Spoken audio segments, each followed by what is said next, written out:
السلام علیکم. تاسو ګورئ 410 بولټن. زه یم علب خان شیرپو. نن د فروری 23مه نیټه د جمعرات ورځ او کال 2022 دی. تاسو ته وړاندې کوو د مهمو خبرونو تفصیل. د سپیرټ سکول سیستم 400 کې د والدینو ورځ مانځل شوې ده چې په دغه موقع کې اول دویم دریم پوزیشن اخیستونکو طالب علمانو ته د میلمنو په لاسو د والدینو وړاندې انعامونه هم ورکړي شوي دي. د سپیرټ سکول کې هر سال دغه رنګ دستوره رابلل شي چې د ماشومانو میندې پلاران رابلي او هغوی ته د هغوی د ماشومانو پوزیشن واضحه کوي. د پیري د سکول ډایرکټر سجاد خان دغه دستورې لپاره صحافیانو له عزت ورکړی و چې د صحافیانو په لاس پوزیشن اغستونکو ماشومانو کې انعامات تقسیم کړل. ایم ډي سجاد خان د میډیا سره په خبرو کې ویل چې د سپیرټ سکول سیستم د 400 یو معیاري تعلیمي اداره ده او دا مهال داخلي روانې دي، خو داخله هغه ماشوم ته ورکول شي کم چې قابلیت لري یا د لومبي کلاس نه ماشوم داخلولو ته زیات اهمیت ورکولی شي. د 400 ریسکیو 1122 لخوا میډیکل انسټیټیوټ مندړي کې د فرست ایډ په موضوع ورکشاپ تابع شوی و، کومه کې چې د طلبو طالباتو په ګډ شمیر سره ګډون کړی و. په دغه موقع د یاد شوي کالج پرنسپل حافظ محمد اویس قرني، سید مبارک علي او نور سټاف د ریسکیو 1122 400 شکریا ادا کړه او ویل چې دا قسم ورکشاپ د وخت ضرورت دی چې هر فرد د فرست ایډ نه خبر شي. په دغه موقع ټیکنیکل افیسر تحسین الله او نور اهلکارانو طلب او طالبات ته د فرست ایډ طریقې ورښودلې، کومه کې چې اچانک بېهوشي، حادثه، اور لګېدل، د جوبل کېدو په صورت کې حالات کنټرول کولو په هکله دغه طالب علمانو سره پوره پخلی وکړو. قومي وطن پارټۍ د ضلعي قائم مقام چیرمن قیصر جمال اشراري، حاجي وحدت خان او نورو مشرانو په مشرۍ کې د 400 په فاروق اعظم چوک کې د ګرانۍ په ضد 13 ورځ احتجاجي مظاهره کړې ده. په دغه موقع مقررینو وینا وه چې موجوده حکومت په مکمله توګه ناکامه شوی دی او عوام یې په خودکشۍ کولو مجبوره کړي دي.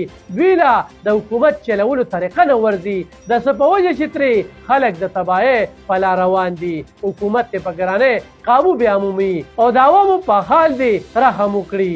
دوی دا هم ویل چې د قومي وطن پارټۍ مشران عوامو سره په دې ګرانۍ کې خاموشه نه دي او موږ به مخکې هم مظاهرې کوو. د محمدزی یونین اف جرنالیست صدر حاجي فیض محمد فرزند عدنان خان دستاربندي شوې ده. په دې هکله یوه درنه دستوره په مقامي دارالعلوم کې وشوه چې ستر علماو عدنان خان ته دستار په سر کړو، پس چې فیض محمد د هغه خاندان او ملګرو د خوشحالۍ څرګندونه کړې ده.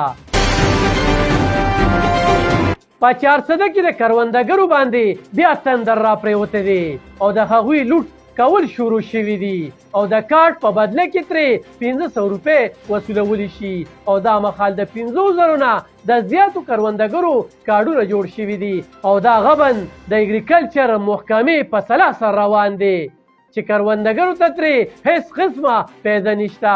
د ډیرو زمیندارو د ګوتو لکیرې د ختمېدو په وجه د بایومیټریک تصدیق نه کیږي. دا مخال د یوریا قیمت 1800 روپۍ پورې دی چې د کیسان کارت په وجه 200 سره پیوست شوی دی. په دې وجه ماډل فارم سروسز سنټر منیجمنت کمیټې د کیسان کارت نه د بایکاټ اعلان کړی دی. کروندګرو ته په کیسان کارت سبسیډي نه ورکولو باندې کروندګرو د احتجاج اعلان کړی دی. ډي اس پي تنګي سرکل حیدر خان ویلي چې پولیس د ولس خادمان دي او په تنګي سرکل کې د امنیت وضع په ځای ساتلو کې د ولس مهم رول دی. د منشیات فروش او قبضه مافیا او سودخورو په ضد کاروایۍ نورې هم تیزې کړې شوي دي او د تنګي مندڼي او عمرزی پولیس دا مخال په دغه کاروایو کې بوخت دي او د قانون نه بالاتر هیڅ څوک نشته. میډیا سره په خبرو کې د تنګي سرکل ډي اس پي حیدر خان زیاته کړه چې د ډي پي او 400 سهیل خالد خان دا په سختۍ سره هدایت دي چې د مظلوم ملګرتیا وکړي او د زورورو مخه ونیسي. هغه پولیس اهلکارانو په ضد هم کاروایۍ وکړي کوم چې د غلطو خلکو ملاتړ دي. د 410 بولټن د بیرو چیف زاید خان د ریپورت تر مخه د چارسدې بازار کې یو وارې بیا د کوټه سپو بادشاهي شروع شوې ده او ټولې لارې کوڅې او منشاراګانې یې په خپله ولقه کې اغوستې دي. زنانه ماشومانو ته اوس کور کې مشران په چوکه ورکولو مجبوره شوي دي چې سپي شړی. د دغه کوټه سپو اکثریت د چارسدې ډسټرک اسپتال او د پړانګو کالج لارې خوښې کړي دي او د اسپتال د ګیټونو مخې د خپل ځان لپاره موضوع ځای ګڼلی دی. دغه کوټه سپي څه وخت هم د طلبو او طالباتو لپاره د خطرې باعث ګرځېدلی شي. د چارسدې عوامي او سماجي خلقو د اعلی افسرانو نه غوښتنه کړې ده چې دې کوټه سپو دا بادشاهي دې ختمه کړې شي. منشیات پروش جرایم پیشه خلک د قانون په ګرب کې راوستل زموږ اولین ترجیح دی. د قانون وړاندې خان او غریب یو دی. د ملزمانو تقدیر د جیل تورې تنبیه دي. په ودونو او نورو تقریباتو کې هوایي ډزې کله هم نشم برداشت کولی. دا خبرې د سیټي سرکل د اس پي احسان شاه د الکترونیک میډیا اسوسییشن خبریالانو سره کړي دي. هغه زیاته کړه چې د علاقې نه د جرایم پیشه خلکو صفایه د چارسدې پولیسو اولین ترجیح دی او د پولیس دا فرض دی چې د ولس ځان او مال تحفظ یقیني کړي او د وینې توی کېدو نه هم ډډه ونه کړي او دا مهال د چارسدې پولیس د جرایم پیشه او منشیات فروشو په ضد کاروایۍ په تیزۍ سره روانې دي. دا و نننی 400 دا بولټن. اوس علف خان شیرپو سره د خپل کیمره ټیمه ستاسو نه اخلي اجازت. د لوی الله په امان.